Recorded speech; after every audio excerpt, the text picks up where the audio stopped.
Je m'appelle Joshua, 36 ans, et mes parents ont volé l'avenir de mon fils juste sous son nez. Avant de vous raconter le moment où mon grand-père de 84 ans leur a fait regretter chacune de leurs décisions, dites-moi d'où vous regardez dans les commentaires. Tout a commencé un samedi de juin. La chaleur montait déjà de l'asphalte dans la banlieue de Cincinnati, faisant scintiller l'air. J'ai regardé le siège passager de ma berline. Mon fils Isaac vibrait d'énergie. Il a 11 ans, mais il a toujours cette étincelle de petit enfant dans les yeux quand il parle de ce qu'il aime. Et il aime le baseball. Pas y jouer. Il a 2 pieds gauche et attrape une balle comme s'il essayait de faire un câlin à un cactus. Mais il comprend le jeu. Il respire son histoire. Papa, a-t-il dit, serrant un classeur contre sa poitrine. Tu crois que grand-père Caleb m'en voudra si je sors la carte de Mickey Mantle de son étui rigide juste une minute pour montrer la texture à la classe? J'ai souri, gardant les yeux sur la route. Je ne pense pas que ce soit une bonne idée, mon grand. Cette carte vaut plus que cette voiture. Peut-être 2 fois cette voiture. Grand-père Caleb l'a gardée dans ce coffre-fort ignifugé pendant 60 ans pour une raison. Isaac hocha la tête solennellement. C'est vrai. Top 1952. Le Saint Graal.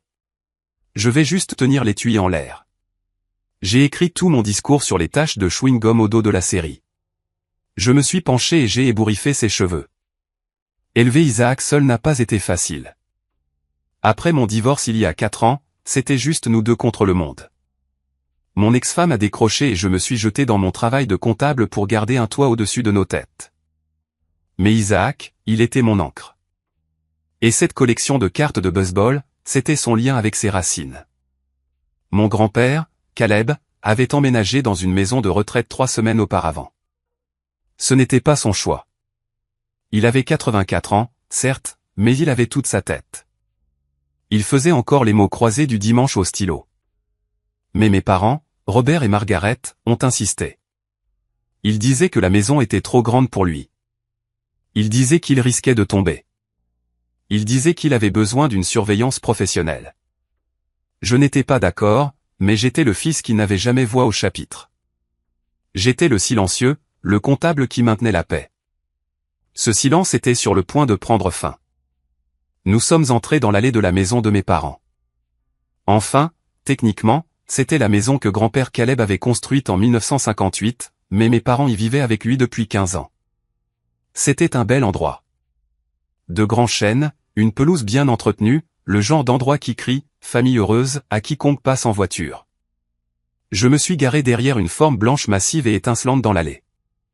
Il m'a fallu une seconde pour réaliser ce que c'était. Un véhicule récréatif de classe C flambant neuf. Il était énorme, avec des rétroviseurs chromés et des extensions latérales. On aurait dit un bus de tournée pour une rockstar. Waouh, a dit Isaac. C'est un oncle Connor? J'en doute, ai-je marmonné. Mon jeune frère, Connor, n'a pas gardé un emploi depuis l'administration Obama. Nous sommes sortis. J'ai déverrouillé la porte d'entrée. J'avais toujours une clé et l'air frais de la climatisation nous a frappés. Maman, papa, ai-je appelé? Pas de réponse. Juste le son de la télé qui hurlait depuis le salon. Viens, ai-je chuchoté à Isaac. Allons chercher les cartes et partons. Nous avons marché dans le couloir jusqu'au vieux bureau de grand-père Caleb. J'ai poussé la porte. La pièce sentait encore comme lui. Allspice, tabac et huile de bois de citronnier. C'était une odeur réconfortante, une odeur de sécurité. Isaac s'est précipité vers le coin où le lourd coffre-fort en acier était boulonné au sol. « Tu te souviens de la combinaison ?» a demandé Isaac, rebondissant sur ses talons. « L'anniversaire de grand-mère, ai-je dit. Il ne l'a jamais changé. » Je me suis agenouillé. Le cadran était froid sous mes doigts. Droite vers 12, gauche vers 08, droite vers 24. Clic. La lourde poignée a tourné. J'ai tiré la porte en acier, m'attendant à voir les rangées de boîtiers en plastique classés, les classeurs, l'histoire bien organisée du baseball américain. Mon estomac s'est noué. J'ai eu l'impression d'avoir raté une marche dans un escalier dans le noir. Vide. Pas juste réorganisé. Vide. Les étagères à l'intérieur du coffre étaient en métal nu. Pas de Mickey Mantle. Pas de carte de rookie de Hancaron. Pas de Roberto Clemente. La collection estimée à près de 95 000 $ avait disparu. Je suis resté assis là, figé, regardant dans le vide sombre du coffre-fort. Mon cerveau essayait de donner un sens à tout cela. Peut-être que grand-père les avait prises. Non, il avait spécifiquement dit à Isaac qu'il pouvait les emprunter pour le projet scolaire. Peut-être qu'il les avait déplacées dans un coffre de banque. Puis j'ai senti une petite main sur mon épaule. Je me suis retourné. Isaac regardait dans le coffre et j'ai vu la lumière s'éteindre dans ses yeux. Il n'a pas pleuré. Il n'a pas crié. Il a juste eu l'air petit. Papa, sa voix était un murmure, tremblant légèrement. Est-ce que arrière-grand-père est fâché contre moi? Qu'est-ce que j'ai fait de mal? Cette question, cette simple question innocente a brisé quelque chose en moi. Ce n'était pas encore de la colère. C'était de la douleur. Une douleur profonde et brûlante que mon fils pense être responsable de cette perte. Non, ai-je réussi à dire. Je me suis levé, mes genoux craquant. Non, Isaac, tu n'as rien fait de mal. J'ai saisi sa main. Reste ici. Je suis sorti du bureau et me suis dirigé vers la cuisine. Mes pas étaient lourds sur le parquet. Je suis entré et j'ai vu ma mère, Margaret, assise à l'îlot central. Elle faisait défiler son téléphone, un verre de thé glacé suintant sur le comptoir en granit à côté d'elle. Elle a levé les yeux, son regard glissant sur moi comme si j'étais un meuble qu'elle avait oublié d'épousseter. « Oh, Joshua » a-t-elle dit, le ton léger et désinvolte. Je ne t'ai pas entendu entrer. As-tu vu le nouveau camping-car dans l'allée? C'est une bête, n'est-ce pas? Je me suis arrêté au bord du comptoir. Mes mains tremblaient, alors j'ai agrippé le dossier d'un tabouret de bar jusqu'à ce que mes jointures blanchissent. Où est la collection de grand-père, ai-je demandé. Ma voix semblait étrange à mes propres oreilles. Basse, dangereuse. Maman n'a même pas levé les yeux de son téléphone. Elle a glissé un doigt sur l'écran. Oh, ça. Ton père et moi nous en sommes occupés. Vous vous en êtes occupés. Qu'est-ce que tu veux dire par vous vous en êtes occupés? Je me suis approché. Elle a finalement posé le téléphone, laissant échapper un soupir dramatique comme si j'interrompais son feuilleton préféré. Nous l'avons vendu, Joshua, la semaine dernière. Mon Dieu, ces vieilles cartes en papier ne faisaient que prendre la poussière.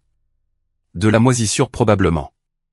Quel est l'intérêt de les garder à encombrer le coffre-fort? L'air a quitté la pièce. Vous l'avez vendu. Oui, a-t-elle dit en prenant son thé. Un homme charmant est passé, nous a donné de l'argent liquide. Enfin, un chèque, mais c'est comme de l'argent liquide. Cette collection appartenait à Isaac, ai-je dit, ma voix montant. Grand-père Caleb la lui a donnée. Il a signé les papiers il y a 2 ans. Tu le savais. Des pas lourds sont venus du porche arrière. La porte moustiquaire a claqué. Mon père, Robert, est entré, essuyant de la graisse de ses mains avec un chiffon. Mon frère, Connor, le suivait, arborant un sourire narquois qui semblait gravé en permanence sur son visage. « C'est quoi ces cris ?» a demandé papa, jetant le chiffon dans l'évier. « Tu contraries ta mère. »« Vous avez vendu les cartes » ai-je dit en me tournant vers lui. « Vous avez vendu la collection de grand-père, la Mickey Mantle, la Haron, tout. » Papa a croisé les bras. Il m'a regardé de haut en bas avec cette déception familière qu'il avait eue pour moi toute ma vie. Ne sois pas dramatique, Josh. Ton grand-père n'a plus l'esprit assez clair pour gérer ses biens. Nous avons juste liquidé des objets inutiles. Des objets inutiles, ai-je crié. C'était l'héritage d'Isaac. C'était 95 000 $ d'histoire. 70 000, intervint Connor. Il s'appuya contre le frigo, ouvrant un soda. On en a tiré 70. Vente rapide. Pas de tracas. J'ai fixé mon frère, 33 ans, sans emploi depuis 3 ans, vivant ici gratuitement avec sa femme et 2 cauchemars d'enfants. Et il buvait un soda en parlant de recéler la propriété de mon fils. Vous avez vendu une collection de 95 000 $. Pour 70. Je me sentais malade. Pour acheter quoi? Cette monstruosité dans l'allée. Ce n'est pas une monstruosité, a claqué maman. C'est un Winnebago et nous emmenons toute la famille à Yellowstone le mois prochain. Les garçons de Connor ont besoin d'air frais. Ils ont besoin d'une expérience. Toute la famille, ai-je demandé, un rire amer s'échappant de ma gorge. Tu veux dire la famille de Connor? Eh bien, a dit papa en haussant les épaules. Isaac peut venir aussi, je suppose, s'il arrête de faire la tête, mais il n'y a pas beaucoup de place. Connor a gloussé.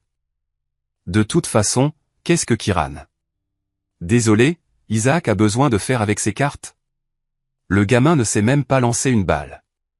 C'est un intello, Josh. Il les perdrait probablement ou les échangerait contre des bandes dessinées. La rage qui m'a frappé alors ne ressemblait à rien de ce que j'avais jamais ressenti. Ce n'était pas une bouffée de colère chaude. C'était froid. C'était absolu.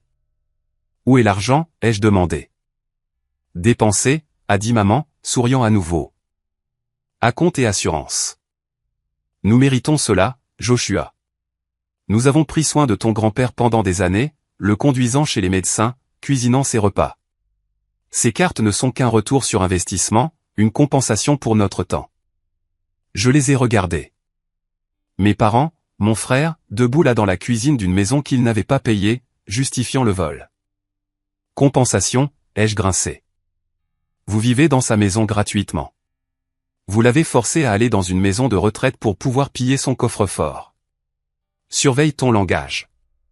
Papa s'est avancé, le torse bombé. Je suis ton père. Tu vas montrer un peu de respect. Le respect se mérite, ai-je dit. Et vous venez de dépenser le vôtre pour un camping-car. Je me suis retourné. Isaac se tenait dans l'encadrement de la porte de la cuisine. Il avait tout entendu. Son visage était pâle, ses yeux grands et humides. Il a regardé sa grand-mère, puis son oncle. Vous avez vendu Mickey, a chuchoté Isaac. Connor a levé les yeux au ciel. Passe à autre chose, gamin. C'est un morceau de carton. Je n'ai pas dit un autre mot. Je ne pouvais pas. Si je restais dans cette cuisine une seconde de plus, j'allais faire quelque chose qui nécessiterait un avocat pour une toute autre raison.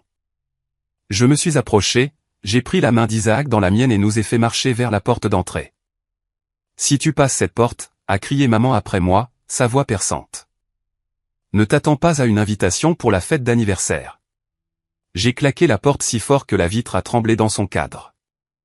Le trajet pour s'éloigner de cette maison a été silencieux pendant les 5 premiers kilomètres. Mes mains agrippaient le volant si fort que mes jointures étaient blanches. Je pouvais entendre Isaac renifler sur le siège passager, essayant d'être silencieux, essayant d'être invisible. Cela m'a brisé le cœur plus que les sanglots ne l'auraient fait. J'ai jeté un coup d'œil dans le rétroviseur, m'attendant à moitié à voir ce camping-car blanc nous pourchasser comme un prédateur, mais la route était vide. Mon esprit a dérivé vers le couloir de cette maison. Plus précisément, le mur de photos que j'avais passé en allant chercher Isaac. C'était un sanctuaire, mais pas pour la famille. C'était un sanctuaire pour Connor. Il y avait Connor à sa remise de diplôme du lycée, rayonnant. Connor à son mariage tenant la cour. Connor tenant son premier fils, Jess. Connor tenant Cole. Moi, j'étais un flou en arrière-plan d'une photo de Noël de 2008. Ça avait toujours été comme ça. J'étais l'enfant d'entraînement, le brouillon. Connor était le chef-d'œuvre. Quand j'avais 16 ans, j'ai travaillé de nuit dans une pizzeria pendant 2 ans pour acheter une Honda Civic délabrée qui fuyait de l'huile. Quand Connor a eu 16 ans, mes parents ont conduit une Mustang flambant neuve dans l'allée avec un nœud rouge sur le dessus. Il a besoin d'un transport fiable pour le sport, avait dit papa quand j'avais demandé pourquoi. Quand je suis allé à l'université, j'ai signé des papiers de prêt que je rembourse encore aujourd'hui. Quand Connor est allé à l'université pour un diplôme qu'il n'a jamais fini, maman et papa ont retiré une partie de leur plan retraite pour payer ses frais de scolarité en totalité. Nous ne voulons pas qu'il commence la vie avec des dettes, avait expliqué maman. Et puis il y a eu le divorce. Il y a 4 ans, quand mon ex-femme est partie, me laissant avec un Isaac de 7 ans et une montagne de débris émotionnels, j'ai appelé ma mère. J'avais besoin de quelqu'un à qui parler. J'avais besoin d'une maman. Ses premiers mots n'ont pas été « Est-ce que tu vas bien ?» ou « Comment pouvons-nous aider ?» Ses premiers mots ont été « Eh bien, Joshua, qu'as-tu fait pour la faire fuir ?» Une femme ne quitte pas juste un bon pourvoyeur. J'ai avalé ce souvenir, goûtant la bile. Ce n'était pas seulement une question d'argent. C'était une question de valeur. Pour eux, Connor était de l'or. J'étais du plomb. Et par extension, Isaac était juste là. Papa. La voix d'Isaac m'a ramené au présent. Il regardait par la fenêtre, regardant les centres commerciaux de banlieue défiler. Ouais, mon grand. Ils les ont vraiment vendus. Toutes. J'ai garé la voiture sur le parking d'une épicerie. J'ai mis la voiture en stationnement et je me suis tourné vers lui. J'avais besoin qu'il comprenne que ce n'était pas sa faute. Ils l'ont fait. Isaac, je suis désolé. Je t'ai laissé tomber. J'aurais dû les déplacer chez moi le jour où grand-père est allé au foyer. C'est bon, a-t-il dit, essuyant son nez avec sa manche. Mais ce n'était pas bon. Je pouvais voir la résignation dans ses yeux. Il apprenait la leçon que j'avais apprise à son âge. Dans cette famille, les choses que tu aimes te sont enlevées. Non, ai-je dit fermement. Ce n'est pas bon. Écoute-moi. Grand-père Caleb te les a donnés. Nous avons un document. Il est notarié. Cela signifie qu'un témoin spécial l'a signé avec un tampon. Légalement, ces cartes sont à toi. Mais grand-mère a dit. Grand-mère a tort, ai-je dit. Et grand-mère est une voleuse. J'avais essayé de leur dire ça dans la cuisine. Je me souvenais du regard sur le visage de ma mère quand j'ai mentionné le document légal. Ce n'était pas de la peur. C'était de l'amusement. Nous poursuivre? Tu vas poursuivre tes parents? Elle avait ri. Pour quelques cartes en papier. Elle misait sur la carte famille. Elle pariait que j'étais toujours ce petit garçon obéissant qui avalerait sa colère pour maintenir la paix. Elle pensait que, les liens du sang sont plus forts que tout, était une carte de sortie de prison gratuite. Mais elle avait oublié une chose. Je suis père maintenant et un père protège son petit. J'ai regardé Isaac. Nous allons arranger ça. Je te le promets. Comment? Je ne sais pas encore, ai-je admis. Mais nous allons voir grand-père Caleb ce soir. Nous avons conduit directement à la maison de retraite. C'était un bel établissement, je leur accorde ça. Des sols propres, une odeur de désinfectant à la lavande pour masquer l'odeur de l'âge et des médicaments. Mais c'était quand même un endroit où les gens allaient attendre la fin. Grand-père Caleb était dans sa chambre, assis dans son fauteuil près de la fenêtre. La télé était allumée sur un match des Rays, mais le volume était coupé. Il regardait les oiseaux dehors. Quand nous sommes entrés, il s'est tourné. Son visage, ridé comme une carte routière d'une longue vie, s'est illuminé quand il a vu Isaac. Mais le sourire s'est effacé dès qu'il a vu nos expressions. Vous deux, on dirait que vous revenez d'un enterrement, a-t-il dit. Sa voix était rocailleuse mais forte. Asseyez-vous. Racontez-moi. J'ai tiré une chaise. Isaac s'est assis sur le bord du lit. J'ai pris une profonde inspiration et je lui ai tout raconté. Je lui ai parlé du coffre-fort vide, du camping-car dans l'allée, du discours sur la compensation, du sourire narquois de Connor, du prix de vente de $70. J'ai observé attentivement le visage de grand-père, m'attendant à de la rage. Je m'attendais à ce qu'il jette sa canne. Je m'attendais à ce qu'il crie, mais il ne l'a pas fait. Il a écouté. Il est resté parfaitement immobile, ses mains reposant sur le pommeau de sa canne. Son expression n'a pas changé, mais ses yeux. Ses yeux sont devenus froids. C'était le regard d'un homme qui joue aux échecs et qui vient de voir son adversaire commettre une erreur fatale 3 coups avant l'échec et mat. Quand j'ai fini, le silence a plané dans la pièce pendant une longue minute. Le seul son était le bourdonnement du climatiseur. Le garçon, a dit grand-père, faisant un signe de tête vers Isaac. Il pense que c'est sa faute, n'est-ce pas? J'ai hoché la tête. Il a demandé si tu étais fâché contre lui. Grand-père Caleb a tourné son regard vers Isaac. Doucement, tendrement, il a dit, viens ici, fils. Isaac s'est approché. Grand-père a passé un bras frêle autour de lui. Ces cartes n'étaient que du papier, Isaac. Du papier précieux, oui, mais juste du papier. Tu n'as pas perdu mon amour, et tu n'as rien fait de mal. Tu m'entends? Oui, monsieur, a chuchoté Isaac. Bien. Grand-père lui a tapoté le dos et m'a ensuite regardé. Je ne suis pas surpris, Joshua. Tu ne le es pas, ai-je demandé incrédule. Ils ont volé 95 000 balles à leur propre petit-fils. J'ai vécu assez longtemps pour savoir que les gens montrent leur vraie couleur quand l'argent est impliqué, a dit grand-père. Il s'est adossé. Je savais que ta mère se sentait en droit d'avoir mon argent. Je savais que ton père était faible et suivrait tout ce qu'elle disait. Et Connor, eh bien, Connor a de la pourriture dans les fondations depuis longtemps. Pourquoi n'as-tu rien dit, ai-je demandé. Pourquoi ne les as-tu pas empêchés de t'emmener ici? J'avais besoin de voir, a-t-il dit de manière énigmatique. J'avais besoin de savoir pour sûr s'ils étaient prêts à franchir la ligne. Je pensais qu'ils attendraient peut-être ma mort, mais ils sont devenus avides. Ils sont devenus impatients. Il a attrapé le bloc-notes sur sa table de chevet. Sa main, habituellement tremblante, était stable alors qu'il écrivait quelque chose. Il a déchiré la page et me l'a tendue. Appelle ce numéro, a-t-il dit. Demande Matthew. Dis-lui que Howard Caleb t'envoie. J'ai regardé la note. Héritage auction Matthew Patterson. Qui est-ce, ai-je demandé. L'homme qui a expertisé la collection il y a 3 ans, a dit grand-père. Et l'homme qui détient la copie conforme de l'acte de donation que j'ai signé pour Isaac. Mes yeux se sont écarquillés. Tu as gardé une copie avec la maison de vente aux enchères? Je ne faisais pas confiance à mon coffre-fort, a dit grand-père avec un petit sourire sombre. Pas avec ta mère ayant une clé de la maison. Il s'est penché en avant, sa voix tombant à un murmure. Maintenant écoute-moi, Joshua. C'est la partie difficile. J'ai besoin que tu fasses exactement ce que je dis. N'importe quoi, ai-je dit.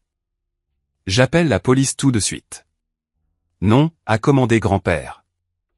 Pas de police. Pas encore. Si tu appelles la police, cela devient un litige civil désordonné. Ils prétendront que je leur ai donné une permission verbale. Ce sera sa parole contre la mienne pendant des années. Alors qu'est-ce qu'on fait? On attend, a dit grand-père. Attendre? Je me suis levé frustré. Ils sont en train de dépenser l'argent en ce moment même. Ils planifient un voyage à Yellowstone dans le camping-car d'Isaac. Laisse-les faire, a dit grand-père. Laisse-les dépenser chaque centime. Laisse-les conduire ce camping-car. Laisse-les penser qu'ils s'en sont tirés. Pourquoi? Parce que, a dit grand-père, une lueur dangereuse dans les yeux. Quand tu pièges un rat, tu ne déclenches pas le piège au moment où il renifle le fromage. Tu attends qu'il morde dedans. Nous avons besoin qu'il s'engage. Nous avons besoin que l'argent soit parti, et nous avons besoin de témoins. Il a regardé le calendrier sur son mur. Le 40e anniversaire de mariage de tes parents est dans 6 semaines, n'est-ce pas? Ouais, ai-je dit. Le 12 août. Parfait, a dit grand-père. Fais-moi confiance, Joshua. Attends, peux-tu faire ça? J'ai regardé mon grand-père, l'homme qui m'a appris à nouer une cravate quand mon père était trop occupé avec Connor. L'homme qui m'a appris que l'intégrité est de faire la bonne chose quand personne ne regarde. J'ai regardé Isaac. Il nous observait, sentant le changement de pouvoir. D'accord, ai-je dit. On attend. La promesse de vengeance est un puissant sédatif, mais l'attente est une torture. Cette nuit-là, après avoir quitté la maison de retraite, je n'ai pas pu dormir. Je me suis assis dans mon petit salon, fixant le plafond. Isaac était dans sa chambre. Je suis allé voir 3 fois s'il allait bien. Il dormait, serrant son classeur vide.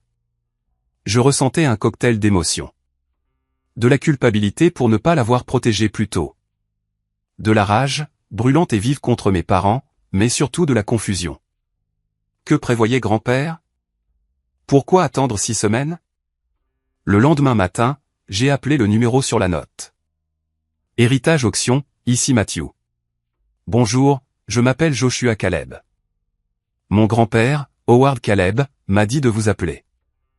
Il y a eu une pause à l'autre bout, puis un changement de ton. Professionnel, vif. Ah, Joshua, j'attendais cet appel. Howard m'a contacté hier soir.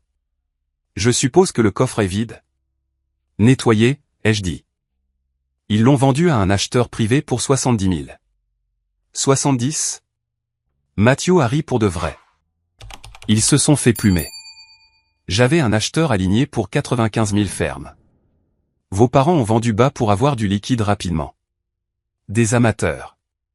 Peut-on les récupérer, ai-je demandé désespéré. Voici la situation, a dit Matthew. J'ai l'acte de donation notarié dans mon coffre. Il est daté d'il y a 2 ans. Il liste chaque numéro de série des cartes certifiées. Légalement, vos parents ont vendu des biens volés. Cette transaction est nulle. L'acheteur, qui qu'il soit, est en possession de biens volés. Une fois que nous signalerons cela, ils devront rendre les cartes. Alors pourquoi attendons-nous? Ai-je demandé. Parce que Howard veut marquer le coup, a dit Matthew. Et à cause de la maison. La maison? Je ne peux pas en dire plus, a dit Matthew. Secret professionnel avocat-client. Mais sachez juste ceci, Howard a 2 coups d'avance. Tenez bon, Joshua. Laissez-les creuser le trou plus profondément. Ainsi commencèrent les 6 semaines les plus longues de ma vie. Je suis allé travailler. J'ai fait des calculs. J'ai rempli des déclarations d'impôts. J'ai agi normalement. Mais chaque fois que mon téléphone vibrait, je sursautais. Ma mère m'a envoyé un texto une semaine plus tard. Une photo du camping-car garé près d'un lac. Légende, premier voyage avec la bête. Les garçons adorent. J'aimerais que tu ne sois pas si têtu pour être ici. Je voulais jeter mon téléphone à travers le mur. Je voulais répondre, vous profitez de vacances payées par le vol de votre petit-fils. Au lieu de cela, j'ai tapé, ça a l'air sympa. Je devais jouer le jeu. Je devais être le chien battu. Le plus dur était de regarder Isaac. Il a arrêté de parler de baseball. Il a mis ses classeurs dans le placard. Il a commencé à lire des romans fantastiques, des livres sur les dragons et la magie, des mondes où les gentils gagnent toujours parce qu'ils ont une épée spéciale. Dans le monde réel, il n'avait pas d'épée. Il avait juste un papa qui envoyait des textos, ça a l'air sympa, aux voleurs. Un soir, environ 3 semaines plus tard, j'ai trouvé Isaac assis par terre dans ma chambre.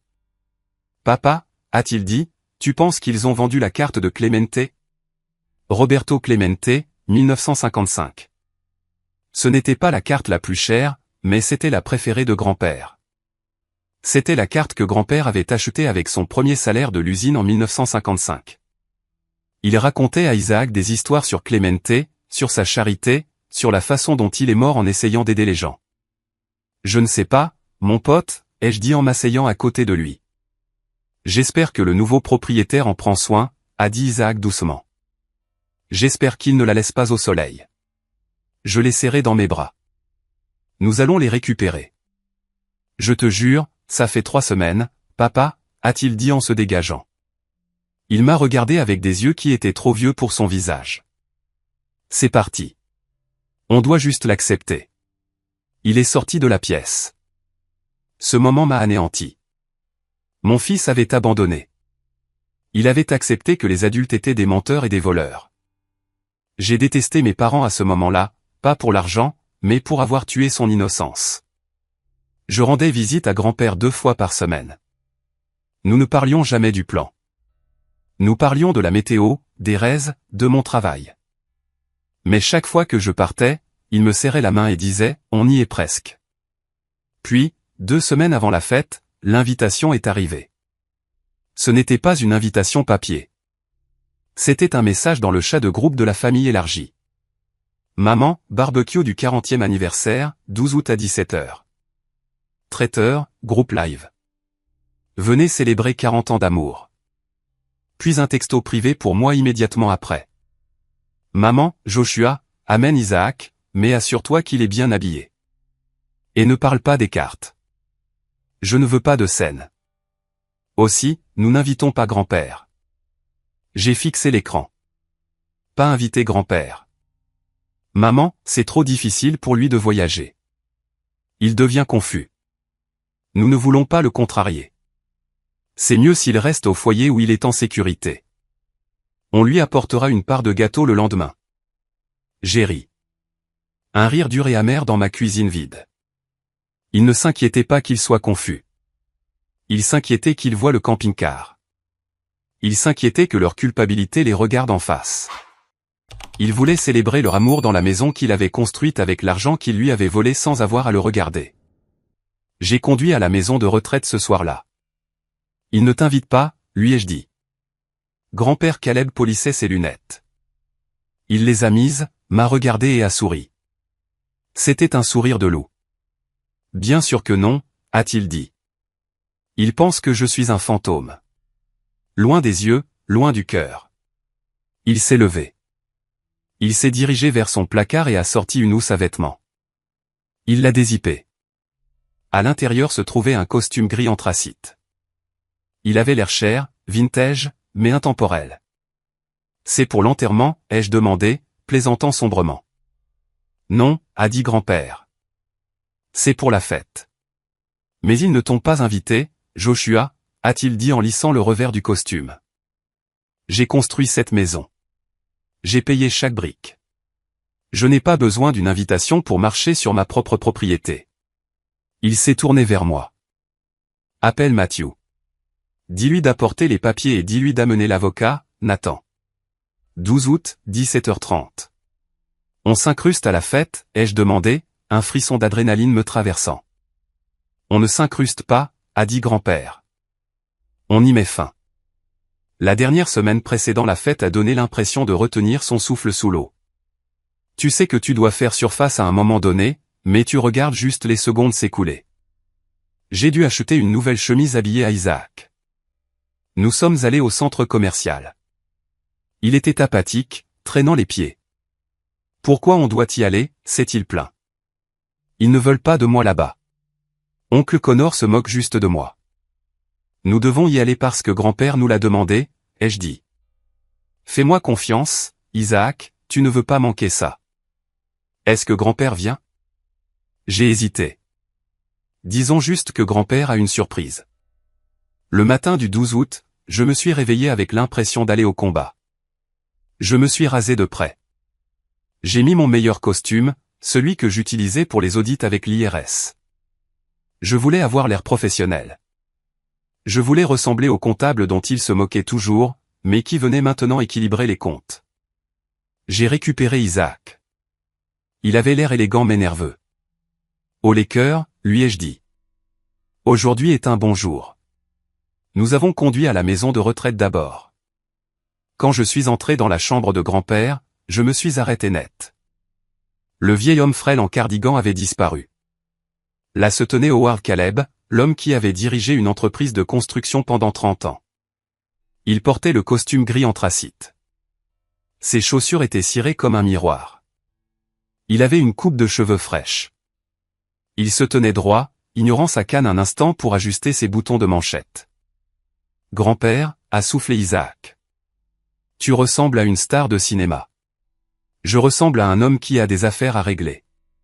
Grand-père a fait un clin d'œil. Nous sommes sortis sur le parking. Il y avait une berline noire qui attendait. Pas ma voiture, une town car. Matthew de la maison de vente aux enchères s'appuyait contre elle. À côté de lui se tenait un grand homme avec une mallette. Nathan l'avocat. Messieurs, a dit grand-père en les saluant de la tête. Monsieur Caleb, a dit Nathan, nous sommes prêts. Nous avons formé un convoi, la town car noire devant avec grand-père, Matthew et Nathan, moi et Isaac dans ma voiture derrière eux. Alors que nous conduisions vers la maison de mes parents, mon cœur martelait contre mes côtes. Je ne cessais de penser au rebondissement auquel grand-père avait fait allusion. La maison?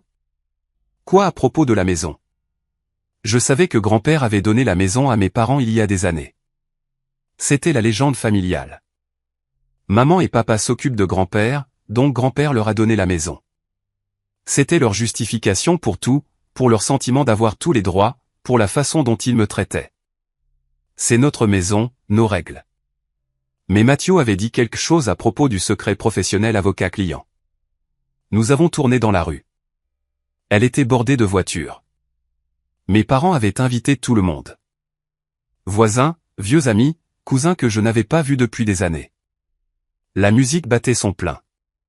Célébration de Cole et the Gang. L'ironie était presque insupportable. J'ai vu la lueur des guirlandes lumineuses par-dessus la clôture du jardin. J'ai senti la fumée du barbecue. La town car s'est arrêtée juste devant l'allée, bloquant le massif camping-car blanc. C'était un coup de force. Prêt, ai-je demandé à Isaac. Isaac a regardé la town car, puis moi. Il a pris une profonde inspiration. Prêt. Nous sommes sortis. Grand-père est sorti de la town car. Il a saisi sa canne, pas pour se soutenir, mais comme un sceptre.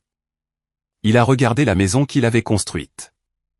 Il a regardé le camping-car garé dans son allée. Sa mâchoire s'est serrée. Allons-y, a-t-il dit. Nous avons remonté l'allée. Le portail vers le jardin était ouvert. On pouvait entendre les rires. On pouvait entendre la voix forte de Connor se vantant de quelque chose. Nous avons franchi le portail, le jardin était transformé, des tables avec des nappes blanches, du personnel de traiteur circulant avec des plateaux, un groupe live dans le coin, et là au centre se trouvaient mes parents. Maman portait une robe à paillettes qui coûtait plus cher que ma première voiture. Papa était en smoking, l'air mal à l'aise mais fier. Il tenait des flûtes de champagne, portant un toast avec un groupe de voisins. Connor était près du camping-car, montrant l'intérieur à un groupe de ses amis. Ses enfants, Jess et Cole, couraient en criant, se jetant de la nourriture. Personne ne nous a remarqués au début. Nous n'étions que des ombres au bord de la lumière. Puis, grand-père a marché vers le groupe. Il a marché droit vers le chanteur qui s'est arrêté de chanter au milieu d'un couplet. Grand-père a pointé la multiprise au sol. « Coupez ça », a-t-il dit. Le chanteur avait l'air confus. « monsieur. » Grand-père ne s'est pas répété. Il s'est baissé avec sa canne et a accroché le cordon d'alimentation. Il a tiré d'un coup sec. La musique est morte. Les amplificateurs ont bourdonné et se sont tus. Les rires dans la cour se sont taris. Les têtes ont tourné.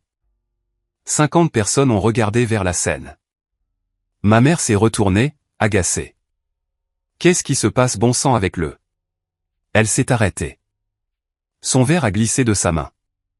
Il a heurté les pavés du patio et s'est brisé. Crash. Papa, a-t-elle chuchoté.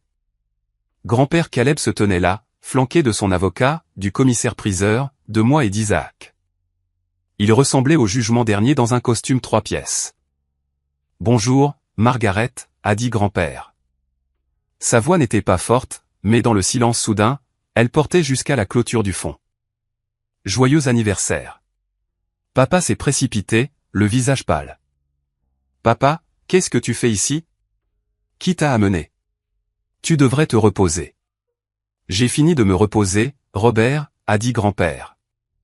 Connor est arrivé en courant, l'air rouge et en colère. C'est quoi ce bordel ? Qui a coupé la musique ?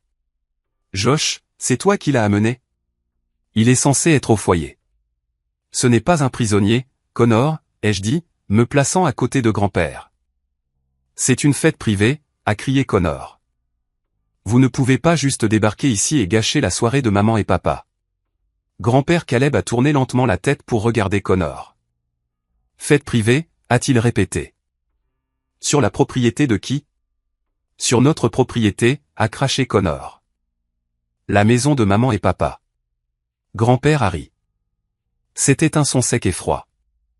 Nathan, a dit grand-père à l'homme avec la mallette.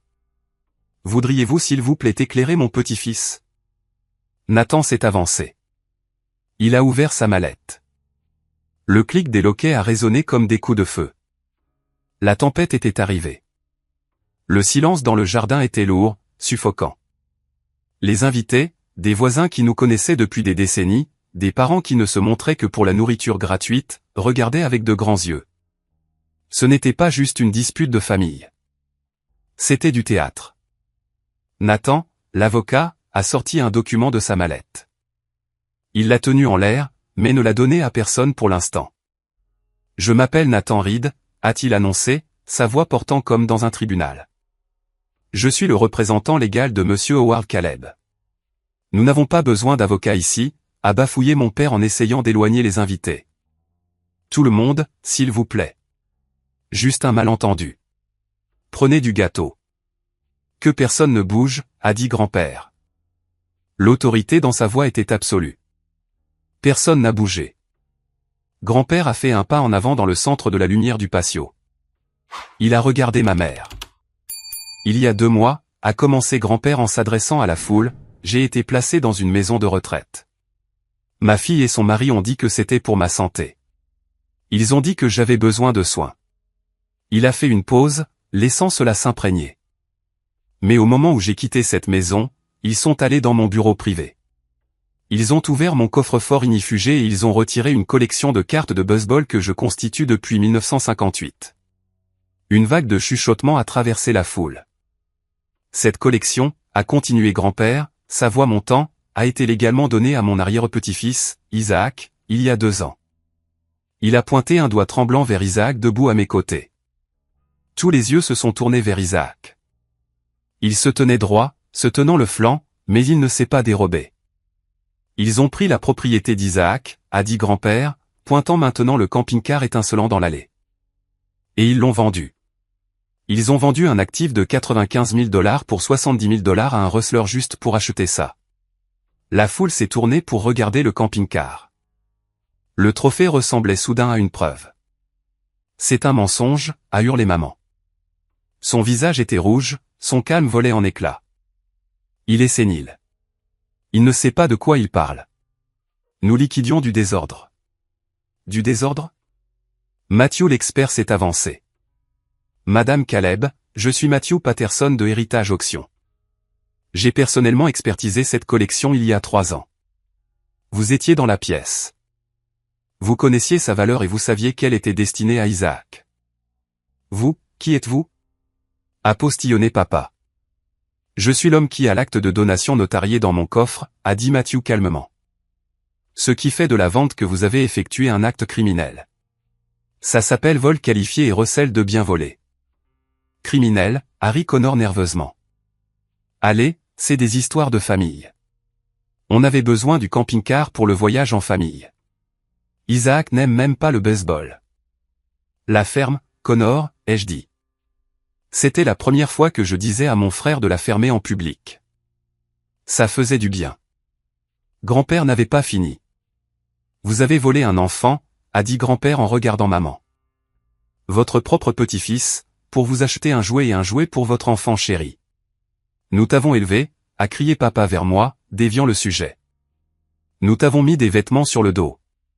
Nous méritons un peu de bonheur. Vous méritez la prison, a dit grand-père. Vous ne pouvez pas faire ça, a hurlé Connor. Il avait l'air sur le point de charger sur grand-père. Je me suis interposé devant lui, carrant mes épaules. Connor s'est arrêté. Il a vu quelque chose dans mes yeux qu'il n'avait jamais vu auparavant. Je n'étais plus le petit frère. Je peux faire ça, a dit grand-père. Et je le fais. Il s'est tourné vers Nathan. La maison, Nathan. C'était ça. Le moment que j'attendais, le rebondissement que je ne comprenais pas totalement. Nathan s'est raclé la gorge. Mais Madame Caleb, a-t-il dit à mes parents, vous avez opéré sous l'hypothèse que le titre de cette propriété, 142 Oakland, vous a été transféré il y a 15 ans quand vous avez emménagé pour prendre soin de Howard. Nous avons l'acte, a dit papa. C'est dans le coffre. Vous avez une copie d'un projet d'acte, a corrigé Nathan. Un acte qui n'a jamais été signé et jamais déposé auprès du greffier du comté. Le visage de ma mère est devenu blanc comme un drap. Quoi, a-t-elle chuchoté. Howard n'a jamais signé le transfert, a dit Nathan. Il voulait attendre de voir si l'arrangement de vie fonctionnait. Il a oublié de le signer au début et ensuite, eh bien, il a décidé de laisser les choses telles quelles. Cette maison, a dit grand-père, sa voix tonnant maintenant, est à moi. Elle a toujours été à moi. Chaque brique, chaque poutre. Mais nous vivons ici depuis 15 ans, a crié maman. Nous avons payé les factures. Nous avons peint les murs. Et vous avez vécu sans loyer, a dit grand-père. Vous avez économisé 3 000 $ par mois en versements hypothécaires pendant 15 ans. C'est plus d'un demi-million de dollars de loyer économisé. Et pourtant vous avez quand même ressenti le besoin de voler Isaac. Grand-père a regardé autour du jardin.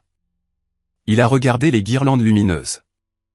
Il a regardé les invités de la fête.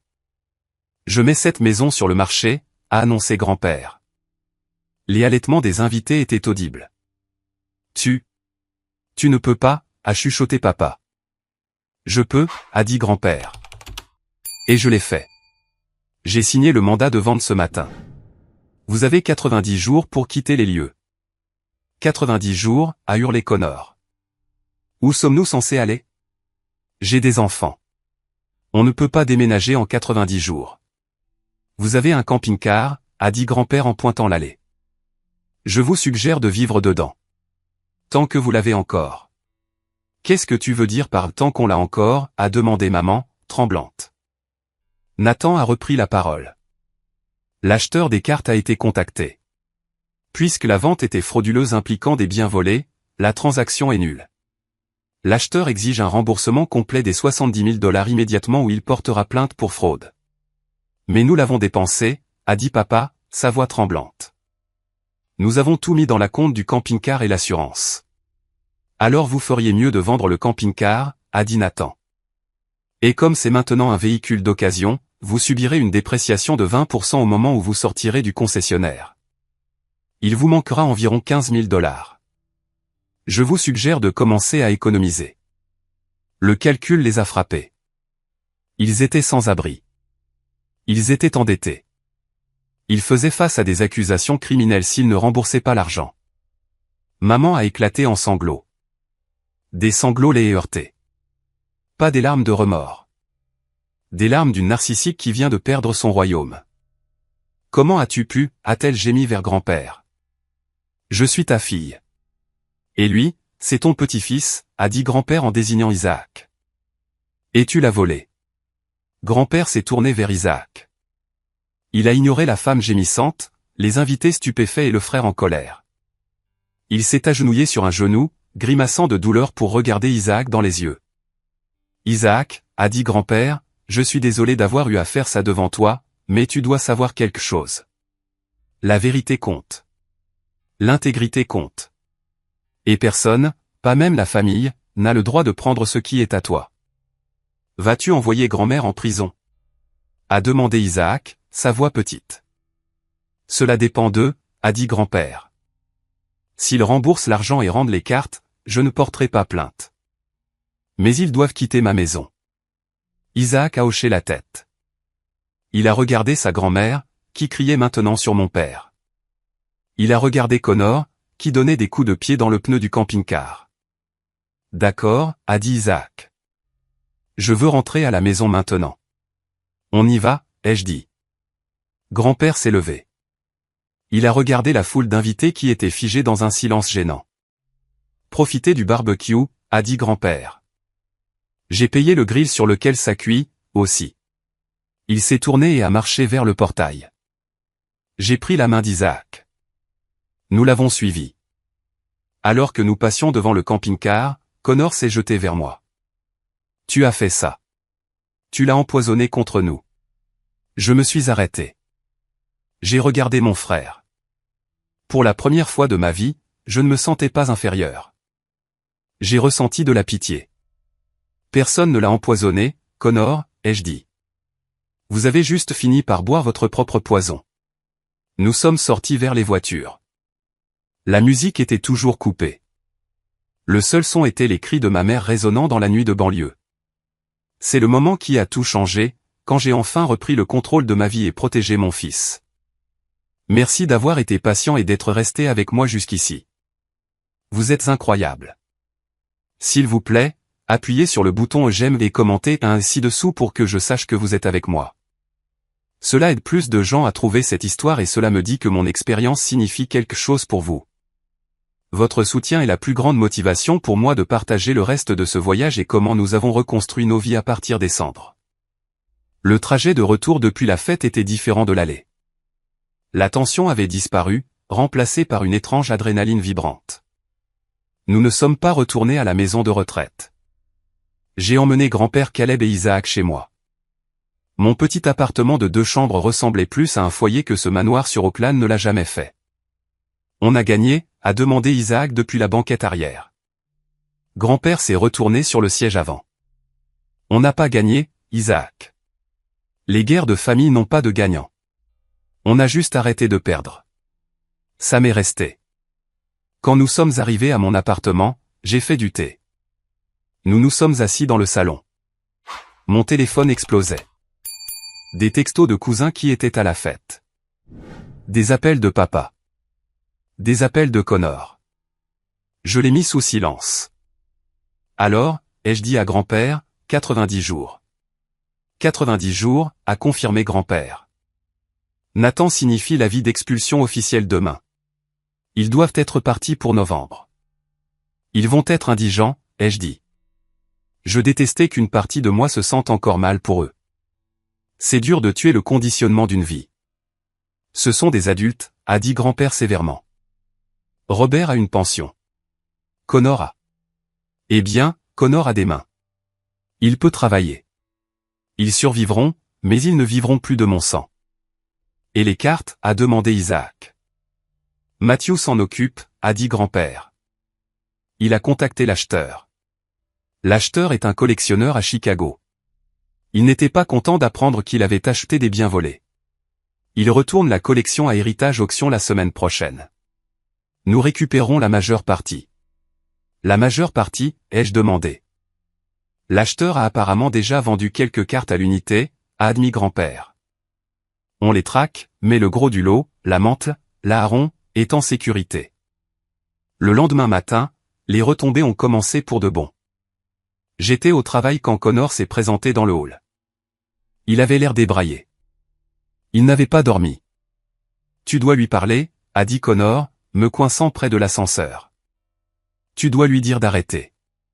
Maman fait une dépression nerveuse. Elle s'est attirée ça toute seule, Connor, ai-je dit en appuyant sur le bouton. Nous n'avons nulle part où aller, a crié Connor. La réceptionniste a levé les yeux, alarmée. Tu sais combien coûte un loyer? On ne peut pas se permettre un endroit assez grand pour nous tous. Alors trouve un travail, ai-je dit. J'ai de l'anxiété, a-t-il hurlé. Tu sais que je ne peux pas travailler dans un environnement traditionnel, et j'ai une hypothèque et un fils à élever seul. Débrouille-toi, Connor. Bienvenue dans le monde réel. Je suis entré dans l'ascenseur.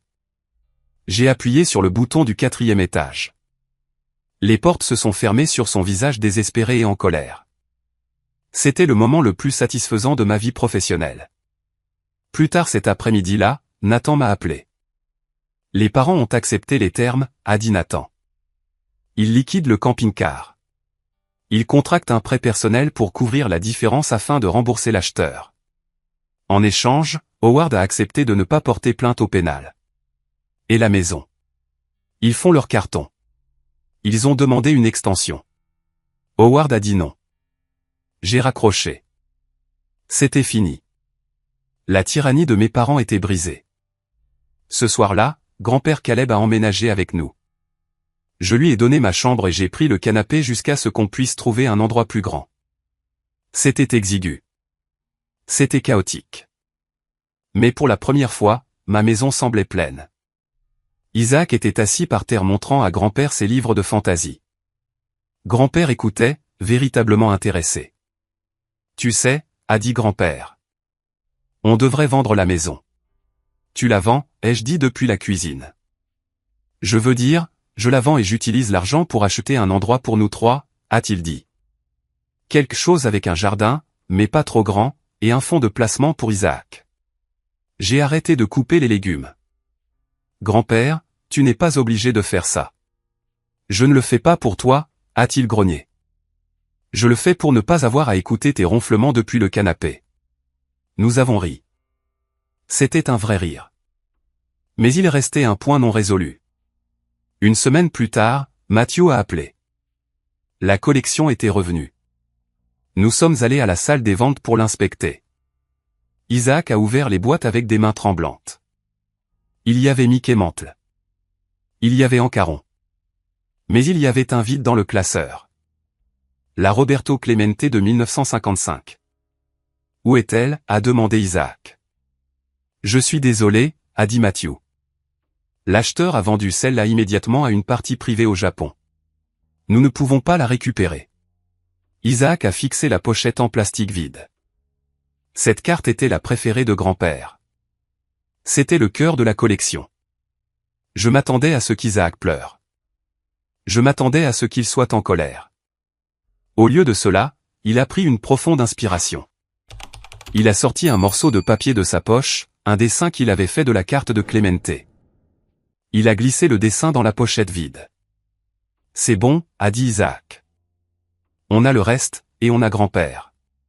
Il s'est tourné vers grand-père Caleb. Je suis désolé pour ta carte, grand-père. Grand-père Caleb a posé sa main sur l'épaule d'Isaac.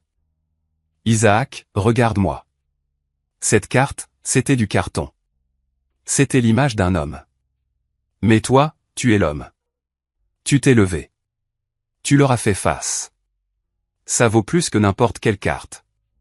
J'ai regardé le vieil homme et le jeune garçon, le passé et l'avenir. Mes parents ont eu le camping-car pendant 6 semaines.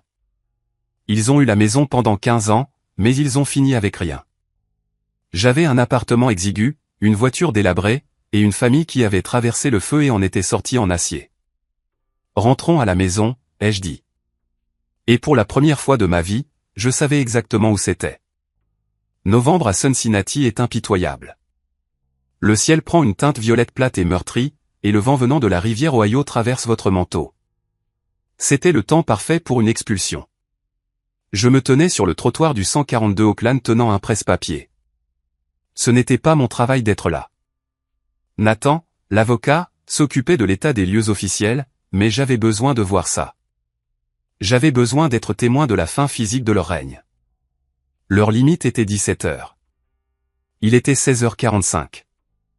Un camion de déménagement, une location bas de gamme qui semblait avoir survécu à une guerre, tournait au ralenti dans l'allée. Ce n'étaient pas les déménageurs de luxe auxquels ma mère était habituée. C'étaient 2 gars en sweat à capuche fumant des cigarettes en attendant le dernier carton. Mes parents semblaient plus vieux. En seulement 90 jours, ils avaient pris 10 ans. Mon père, Robert, portait un carton de livres. Son dos était voûté. Il ne m'a pas regardé. Il a juste traîné les pieds, ses yeux fixés sur la rampe sale du camion. Ma mère, Margaret, était une autre histoire. Elle se tenait près de la porte d'entrée, portant un manteau de fourrure qui semblait ridicule sur fond de carton et de défaite. Elle se disputait avec Nathan. Le lustre m'appartient, criait-elle. Je l'ai acheté en 2010. C'est une installation fixe, Madame Caleb, a dit Nathan, sa voix ennuyée et professionnelle. Selon les lois sur la propriété dans l'Ohio, une fois qu'un luminaire est fixé au plafond, il devient partie intégrante de l'immobilier. Il reste. Vous volez ma maison, a-t-elle hurlé.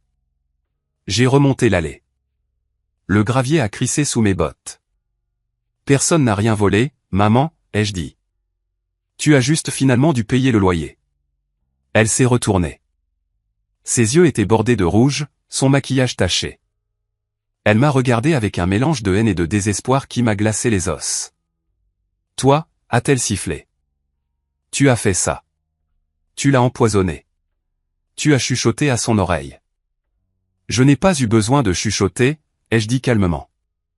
Tu as crié tes intentions haut et fort quand tu as vendu l'héritage d'Isaac pour acheter un camping-car. En parlant du camping-car, l'endroit où le massif Winnebago blanc avait siégé était maintenant vide. Juste une grande parcelle d'herbe morte où le soleil n'avait pas atteint le sol pendant 2 mois. Les retombées financières avaient été rapides et brutales.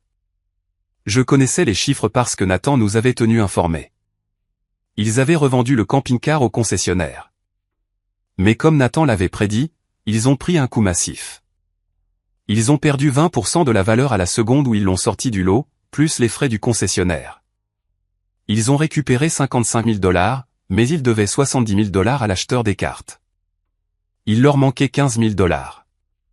Plus, ils avaient des frais juridiques. Plus, ils avaient des frais de déménagement. Ils avaient vidé leurs économies. Ils avaient maxé leur carte de crédit. La pension de mon père, le salaire pour lequel il avait travaillé 30 ans, était maintenant saisi pour rembourser le prêt personnel qu'ils avaient dû contracter pour éviter les accusations de fraude. Ils étaient fauchés. Pas fauchés genre, on ne peut pas aller en Europe cette année. Vraiment fauchés. Où est Connor, ai-je demandé en regardant autour. Il est dans la voiture, a marmonné papa, redescendant la rampe. Il est bouleversé. Bien sûr qu'il l'était. Connor était assis sur le siège passager de la berline de papa, portant des lunettes de soleil, faisant défiler son téléphone. Il ne pouvait même pas prendre la peine de les aider à charger les cartons. Il était l'enfant chéri, et les enfants chéris ne soulèvent pas de choses lourdes. Ils attendent juste le prochain sauvetage. Mais le sauvetage ne venait pas. Il est 17 heures, a annoncé Nathan, vérifiant sa montre. J'ai besoin des clés. Maman a serré son sac à main. Elle a regardé la maison. La maison que grand-père a construite. La maison qu'elle avait dirigée comme une reine pendant 15 ans. Je n'ai nulle part où aller, a-t-elle chuchoté. C'était une tentative pour obtenir de la sympathie. Une dernière tentative pour briser ma résolution. Tu as un appartement de 2 chambres à Covdale, ai-je dit. J'ai vu le bail que tu as envoyé à Nathan. C'est un toit. C'est du chauffage. C'est plus que ce avec quoi tu as laissé grand-père quand tu l'as jeté dans cette chambre. Elle a tremblé. Pendant une seconde, j'ai cru qu'elle allait me frapper. Au lieu de cela, elle a fouillé dans son sac, a sorti le trousseau de clés, celui avec le porte-clés en cuir que je lui avais offert pour la fête des mères il y a 5 ans, et l'a jeté par terre. Je n'ai pas de fils, a-t-elle dit. Je sais, ai-je répondu. Tu n'en as plus depuis longtemps. Tu avais juste une pièce de rechange. Elle s'est tournée et a marché vers la voiture. Elle est montée. Papa a suivi. Le camion de déménagement s'est mis en marche en cliquetant. Ils ont reculé hors de l'allée. Ils n'ont pas fait signe. Ils n'ont pas regardé en arrière. Ils ont juste disparu au coin de la rue, ne laissant rien derrière eux qu'une parcelle d'herbe morte et le silence. J'ai ramassé les clés dans la terre. C'est fait, a dit Nathan, prenant une note sur son presse-papier. Le serrurier est en route pour changer les barillet juste au cas où. Merci, Nathan, ai-je dit. Je suis entré dans la maison. Elle était vide. Les meubles avaient disparu. Les murs étaient nus, laissant des carrés pâles là où les photos de Connor étaient accrochées. Ça résonnait. Je suis retourné au bureau. Le coffre-fort était toujours là, trop lourd pour être déplacé. La porte était ouverte. Je suis resté là longtemps. C'était la pièce où le cœur d'Isaac s'était brisé. Mais c'était aussi la pièce où la vérité avait enfin éclaté. Mon téléphone a vibré. C'était un texto de grand-père. Grand-père, est-ce que l'aigle est sorti du nid? J'ai souri. Moi, le nid est vide. Clé en main. Grand-père, bien. Commande une pizza, pepperoni, extra fromage. Je fête ça. J'ai verrouillé la porte du 142 Oakland pour la dernière fois. Je ne me sentais pas triste. Je ne me sentais pas nostalgique. J'avais l'impression de venir de poser un sac à dos rempli de pierres que je portais depuis 36 ans. Nous avons passé les 3 mois suivants à vivre dans mon appartement exigu. Et honnêtement, ce furent les meilleurs mois de ma vie. Grand-père Caleb dormait dans ma chambre et je dormais sur le canapé-lit. Isaac dormait dans sa chambre, qui était maintenant remplie des cartes de baseball récupérées. Mais nous avions besoin d'espace, et grand-père était catégorique. Je ne mourrai pas dans cet appartement, Joshua, a-t-il dit un matin autour d'un café. Les murs sont trop fins. Je peux t'entendre penser. On cherche, ai-je dit. Mais le marché est difficile. Nous avons du liquide, m'a rappelé grand-père. La maison sur Oakland s'était vendue hier. La vente était conclue. Elle s'était vendue pour 450 000 $. C'était un bon quartier. L'argent attendait sur un compte en fiducie. Je veux de la terre, a dit grand-père. Nous l'avons trouvée en février.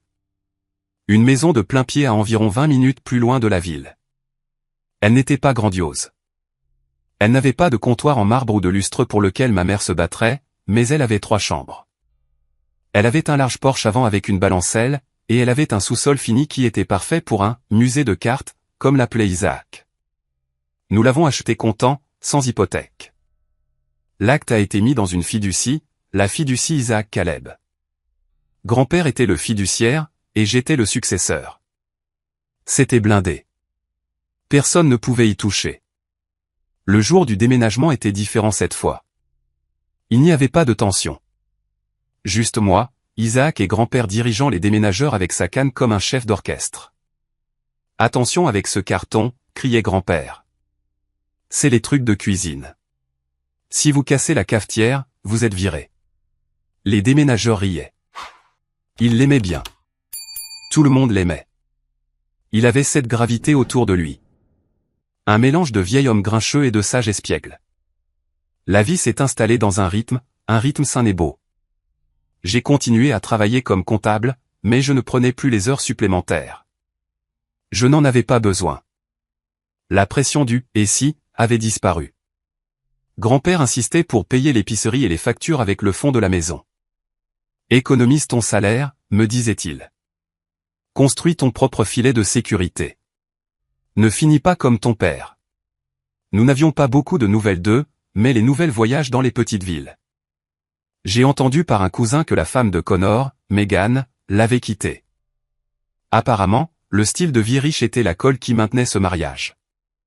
Une fois que l'argent s'est tari et qu'ils ont été serrés dans un appartement bon marché avec mes parents, les fissures sont devenues des canyons. Elle a pris Jess et collé et retourné vivre chez ses propres parents dans le Kentucky. Connor travaillait, un vrai travail. Il remplissait des rayons dans une quincaillerie. Un de mes amis l'a vu là-bas portant un gilet rouge, l'air misérable. Il a essayé de se cacher quand il m'a vu, m'a dit mon ami. Mais j'ai croisé son regard. Il a l'air humble. Je ne me sentais pas heureux de sa misère, mais je ne ressentais pas le besoin de la réparer non plus. C'était le plus grand changement en moi. J'ai réalisé que sa lutte était son voyage. Je ne pouvais pas le porter pour lui. Et mes parents, c'étaient des fantômes. Ils ont arrêté d'aller au country club. Ils ne pouvaient pas payer les cotisations. Ils ont arrêté d'organiser des fêtes. Ils sont devenus les gens dont ils se moquaient autrefois. Invisibles, en difficulté et amers. Mais dans notre maison, il y avait de la lumière. Un soir d'avril, la saison de baseball a recommencé. Les Rays jouaient à domicile. Je suis descendu au sous-sol fini. Isaac et grand-père étaient assis sur le nouveau canapé en cuir. Isaac avait le classeur ouvert sur ses genoux. « Regarde cette stat, grand-père, » disait Isaac.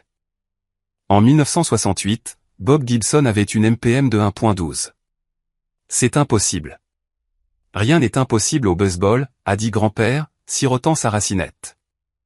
C'était l'année du lanceur. Ils ont dû abaisser le monticule l'année suivante parce qu'il était trop dominant. Je me tenais dans l'escalier à les regarder.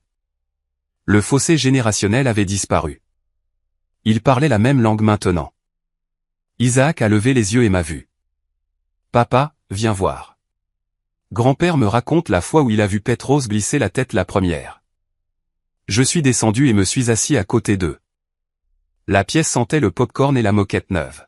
« Tu sais, » a dit grand-père en regardant la télé. J'ai pensé à la carte de Clemente. L'ambiance a légèrement changé. La carte manquante était la seule cicatrice restante de la guerre. Quoi à propos d'elle, ai-je demandé. J'ai recontacté Matthew, a dit grand-père. Je lui ai dit de faire une offre permanente. Si cette carte refait surface, peu importe le prix, on l'achète. Grand-père, ai-je dit, ça pourrait être 10 000 $. Je m'en fiche si c'est 50, a dit grand-père. Elle appartient à ce livre. Il a tapoté le classeur sur les genoux d'Isaac. Mais en attendant, grand-père a fouillé dans sa poche. Il a sorti une carte sous boîtier. Ce n'était pas une carte vintage. C'en était une nouvelle, une carte moderne. C'était une carte dédicacée d'Eli de la Cruz, la nouvelle sensation rookie des Rays. J'ai acheté ça sur eBay, a dit grand-père en la tendant à Isaac.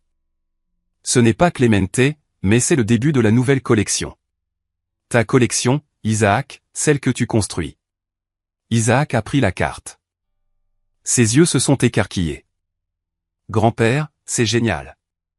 Remplis les espaces vides avec de nouveaux souvenirs, a dit grand-père.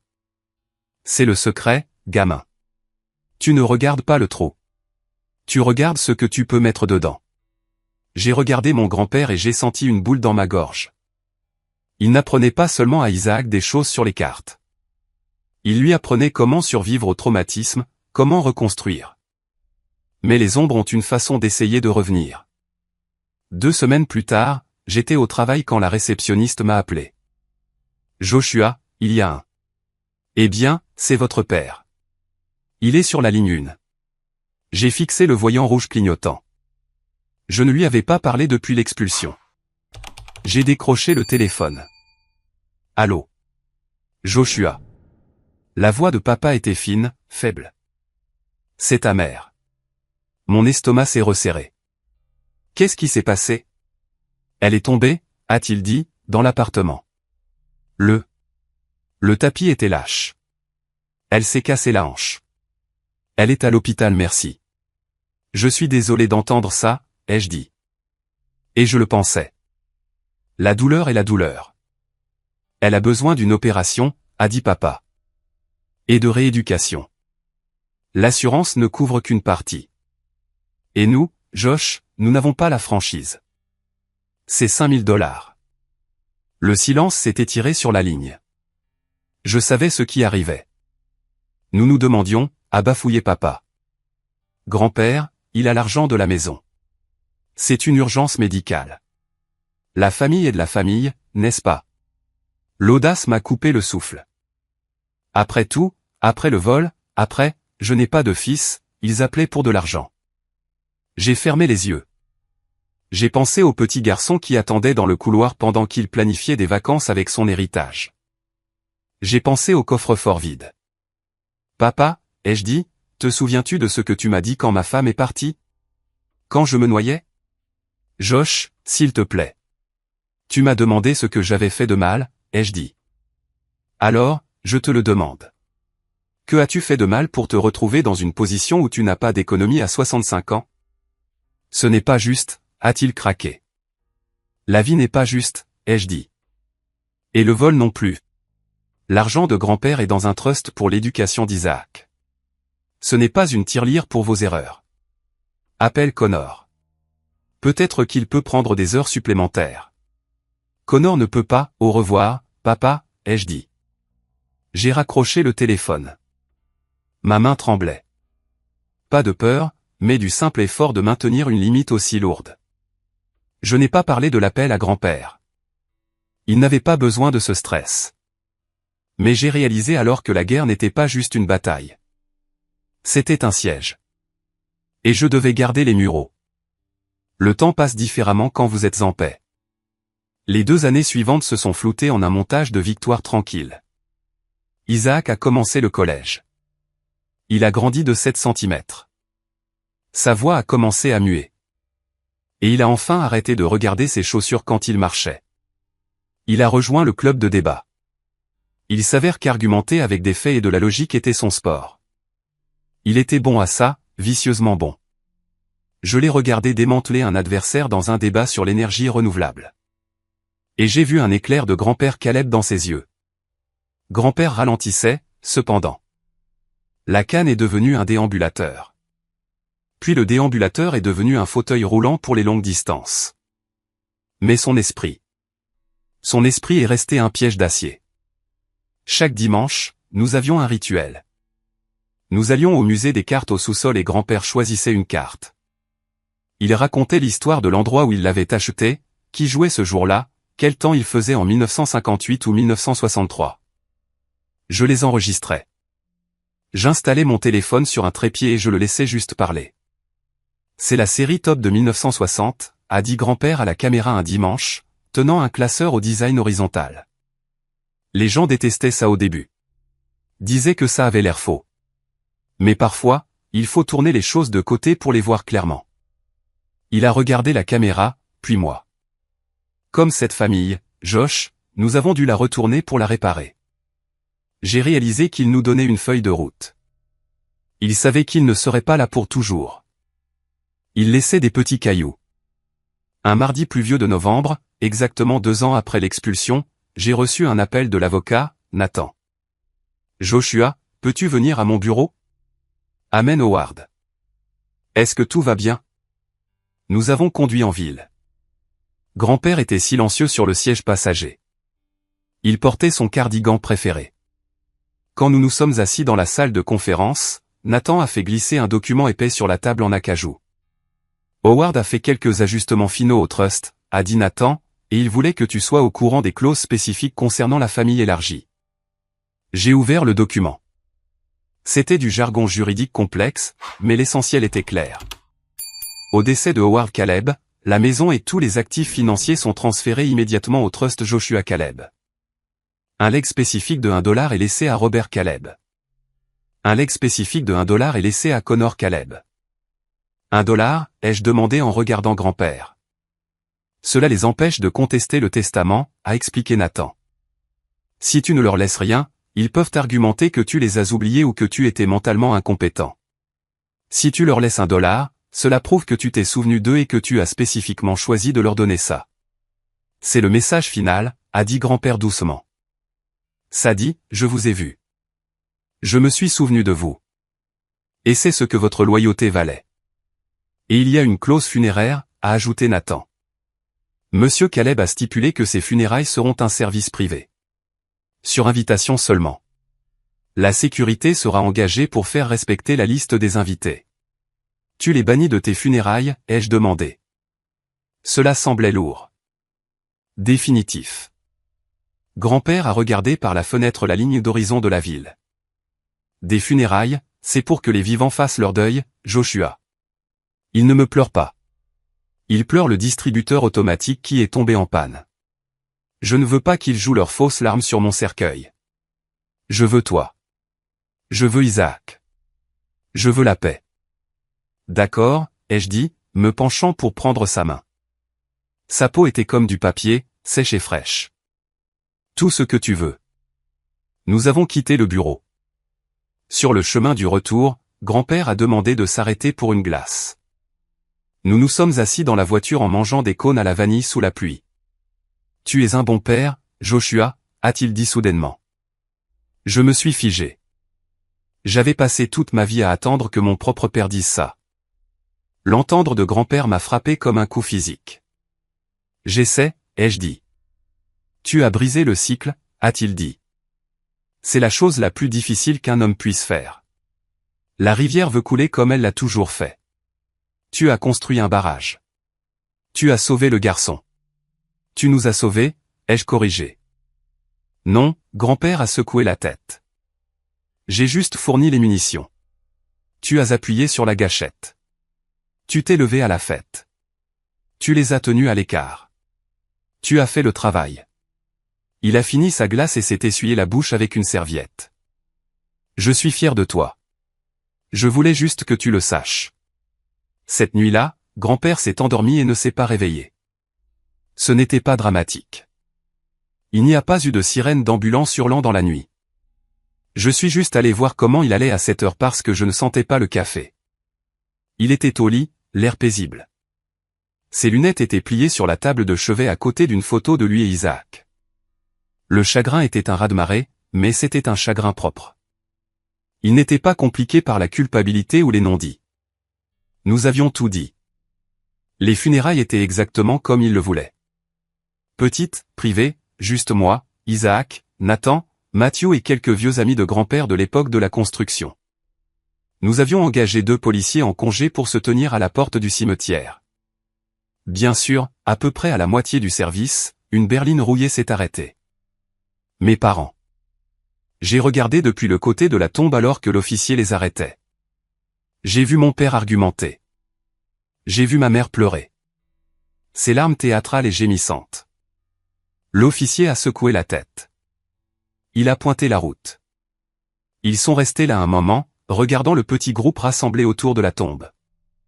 Puis ils sont remontés dans leur voiture et sont partis.